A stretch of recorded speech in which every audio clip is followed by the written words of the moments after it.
경기장은 방금 무슨 일이 벌어졌는지 아무도 제대로 이해하지 못한 채 폭발하듯 요동쳤다. 스코어보드는 여전히 냉정하게 불리한 상황을 보여주고 있었고 래프크는 궁지에 몰려 있었다. 상대 수비진은 골문 앞에 거대한 인간 장벽을 세워 놓았다. 무려 6명의 수비수가 한 선수를 에워싸고 있었다. 6쌍의 눈이 단 한 사람을 향해 고정되어 있었다. 6명의 몸은 마치 철문처럼 그를 둘러싸며 공간을 봉쇄하고 있었다. 그리고 그 포위의 중심에는 잠시 멈춰 선 한 선수가 있었다. 손흥민이었다. 그 순간 많은 사람들은 이 장면이 이미 끝났다고 생각했다. 공은 손흥민의 발밑에 있었지만 모든 탈출로는 막혀 있었다.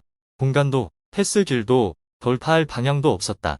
대부분의 선수라면 안전한 선택을 할 순간이었다. 뒤로 패스하거나 걷어내거나 혹은 그냥 공을 잃어버리는 상황 말이다. 하지만 손흥민은 그런 평범한 선수들과는 달랐다. 그의 눈에는 앞에 서 있는 6명의 수비벽이 보이지 않았다. 그가 본 것은 단 하나, 기회였다. 그리고 곧 믿기 힘든 일이 벌어졌다. 숨결처럼 가벼운 터치 한 번, 뒤꿈치로 살짝 건드리는 동작 하나의 수비진 전체가 순간 멈춰섰다. 단 한 박자였지만 그 한 박자가 수비 조직을 완전히 무너뜨렸다. 수비수들이 몸을 돌리기도 전에 공은 이미 손흥민의 발을 떠나 있었다. 칼날처럼 날카로운 패스가 6명 사이의 공간을 그대로 가르고 지나갔다. 공은 번개처럼 빠르게 굴러갔다. 혼란에 빠진 수비수들의 다리 사이를 뚫고 지나가며 그리고 부안가가 파고들던 빈 공간으로 정확히 향했다. 경기장 전체가 숨을 죽였다. 부안가는 단 한 번의 터치만 필요했다. 깔끔하고 냉정한 마무리. 공은 그대로 골망을 흔들었다. 골망이 폭발하듯 흔들렸다. 관중석에서는 거대한 함성이 폭풍처럼 터져나왔다. 래프크 선수들이 손흥민을 향해 달려갔다. 그 순간 모두가 깨달았다. 이 경기는 한 천재 선수에 의해 구원받았다는 사실을. 그것은 단순한 어시스트가 아니었다. 그것은 경기의 흐름 자체를 뒤집는 한 방이었다. 그 장면 이전까지 래프크는 패배로 미끄러져 가고 있었기 때문이다. 래프크는 공격했고 볼을 지배했고 계속해서 슈팅을 날렸다. 하지만 공은 끝내 골문 안으로 들어가지 않았다. 모든 슈팅이 보이지 않는 벽에 막히는 듯했다. 반면 상대는 단 한 번의 기회만 있었다. 그저 평범해 보였던 중거리 슛 하나. 하지만 그 슛이 그대로 골이 되었다. 그때의 경기 흐름은 씁쓸한 이야기와 같았다. 더 잘한 팀이 오히려 뒤지고 있는 상황이었다. 래프크는 점유율도 높았고 슈팅도 많았으며 경기를 지배하고 있었다. 하지만 스코어보드는 냉정하게 0대1을 가리키고 있었다. 관중석에는 점점 침묵이 퍼지기 시작했다. 팬들은 서로의 얼굴을 바라봤다. 불안한 기운이 경기장 곳곳으로 번져갔다. 그 와중에도 손흥민은 계속 움직이고 있었다. 계속해서 공을 받으며 끊임없이 공간을 찾고 있었다. 그는 당황하지 않았다. 그는 서두르지도 않았다. 그는 단 한 번의 완벽한 순간을 기다리고 있었다. 천재적인 시야를 가진 선수만이 포착할 수 있는 바로 그 순간이었다. 그리고 그 기회가 나타난 순간 손흥민은 그것을 기적으로 바꿔놓았다. 단 하나의 패스. 하지만 평범한 패스가 아니었다. 6명의 수비수를 가르는 패스였다. 수비 시스템 전체를 무너뜨린 패스였다. 경기장을 폭발시키는 패스였다. 그것은 이번 시즌 그의 7번째 어시스트였다. 하지만 그 숫자만으로는 모든 이야기를 설명할 수 없다. 왜냐하면 그 장면은 단순히 스코어보드만 바꾼 것이 아니었기 때문이다. 그것은 팀 전체의 분위기를 바꿔놓았다. 관중석을 다시 깨웠다. 그리고 상대를 혼란에 빠뜨렸다. 그 순간부터 경기는 완전히 다른 장으로 넘어갔다. 래프크 선수들은 새 에너지를 얻은 듯 뛰기 시작했다. 움직임은 더 과감해졌다. 패스는 더 날카로워졌다. 상대는 점점 더 깊게 물러나기 시작했다. 단 하나의 천재적인 순간이 모든 것을 바꿔놓은 것이다. 바로 그것이 손흥민을 특별하게 만드는 이유다. 그는 단순히 골을 넣는 공격수가 아니다.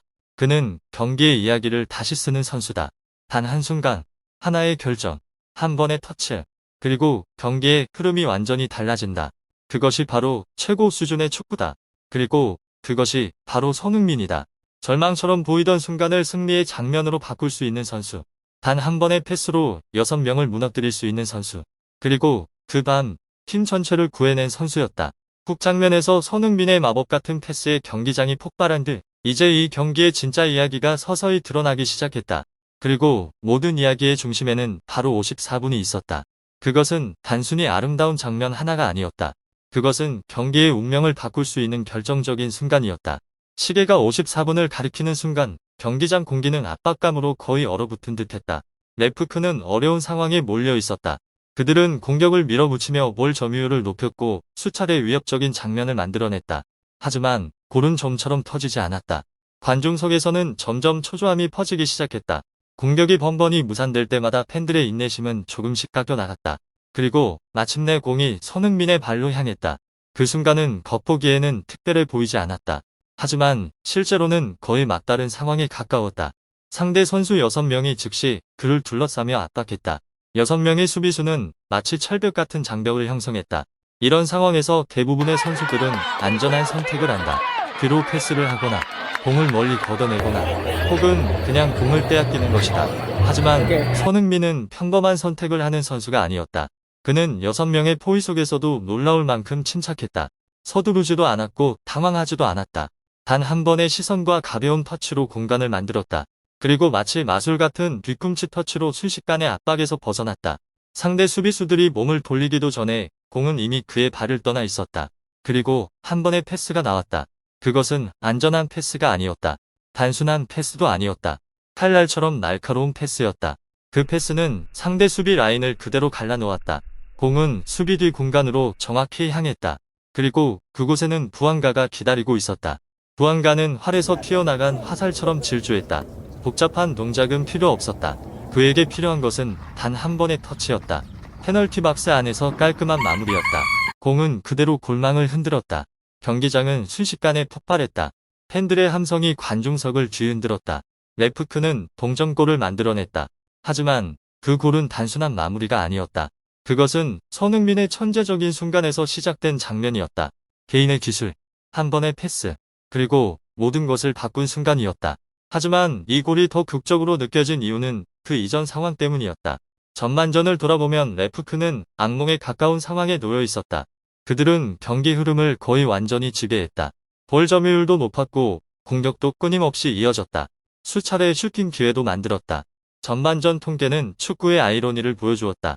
레프크는 무려 12개의 슈팅을 기록했다. 그중 4개는 유효 슈팅이었다.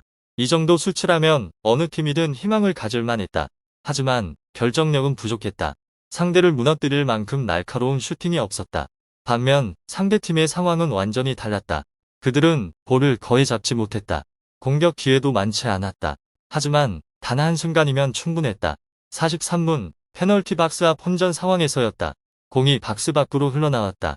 상대 선수가 곧바로 중거리 슛을 날렸다. 예상치 못한 슈팅이었다. 공은 총알처럼 날아갔다.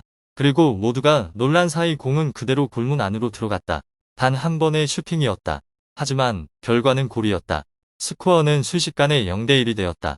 경기장에는 순간적인 침묵이 흘렀다. 레프크 팬들은 말을 잃었다. 그들은 한 가지 사실을 알고 있었기 때문이다. 자신들의 팀이 더 잘 뛰고 있었다는 것. 하지만 뒤지고 있는 팀도 바로 그들이라는 것. 이것이 바로 축구의 잔인한 아이러니다. 그리고 만약 54분 손흥민의 천재적인 순간이 없었다면 경기는 그대로 패배로 흘러갔을지도 모른다. 하지만 축구는 때때로 한 사람에 의해 결정된다. 단 한순간. 그리고 그 경기에서 이야기를 다시 쓴 사람은 바로 손흥민이었다. 동점골이 터지며 경기장이 폭발하자 온라인 커뮤니티와 전문가들 사이에서 한 가지 질문이 떠오르기 시작했다. 왜 이런 천재적인 순간을 만들어낼 수 있는 선수가 처음부터 더 위협적인 위치에서 뛰지 않았을까? 그 해답은 산토스 감독의 전술 배치에 있었다. 그리고 이것이 바로 이 경기에서 가장 큰 논쟁거리가 된 부분이었다. 손흥민을 상대 골문 가까이에 배치해 직접 슈팅하거나 박스 안에서 빠른 연계를 하게 하는 대신 이 전략가는 그에게 페널티 박스 바깥 포켓 지역에서 더 낮게 플레이할 것을 요구했다. 이론적으로 이 위치는 손흥민을 공격의 중계 지점으로 만든다. 즉 공격의 리듬을 조율하는 지휘자 역할이다. 그러나 현실에서는 레프크의 가장 위협적인 무기를 약화시키는 결과를 낳았다. 바로 손흥민과 부안가 사이의 직접적인 연결이었다. 지난 시즌 이 듀오는 수많은 수비진을 괴롭혔다. 빠르고 직선적인 연계 플레이 덕분이었다. 손흥민은 영리하게 움직였고 부안가는 번개처럼 침투했다. 그리고 정확한 패스 하나면 곧바로 골문이 흔들렸다. 그러나 이 경기에서는 모든 것이 분리되어 있었다. 손흥민은 계속해서 내려와 공을 받고 배급해야 했다. 반면 부안가는 측면에서 거의 고립된 채 움직여야 했다. 그 결과 레프크의 공격은 톱니바퀴가 분리된 기계처럼 보였다. 움직이긴 하지만 제대로 맞물리지 않는 모습이었다. 하지만 축구에는 언제나 역설이 존재한다. 자신에게 완전히 맞지 않는 시스템 속에서도 위대한 선수들은 결국 빛나는 방법을 찾아낸다. 그리고 손흥민이 바로 그 대표적인 예였다.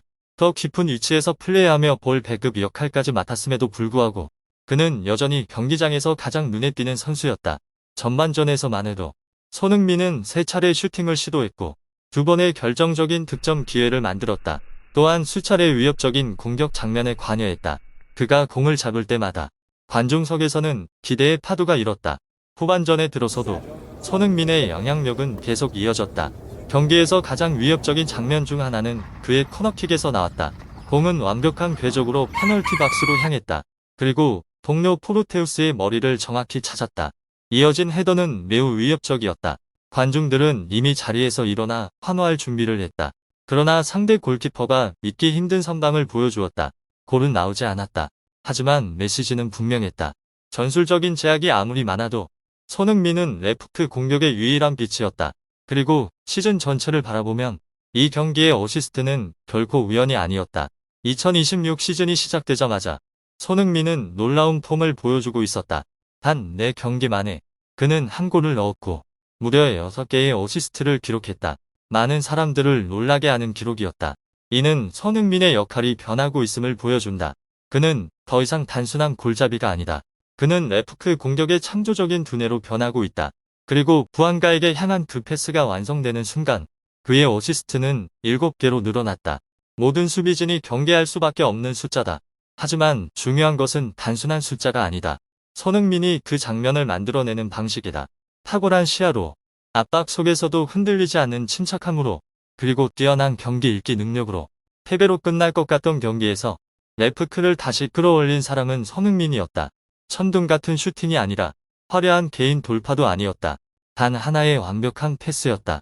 정확한 타이밍에 경기의 이야기를 완전히 바꿔놓을 만큼 결정적인 패스였다.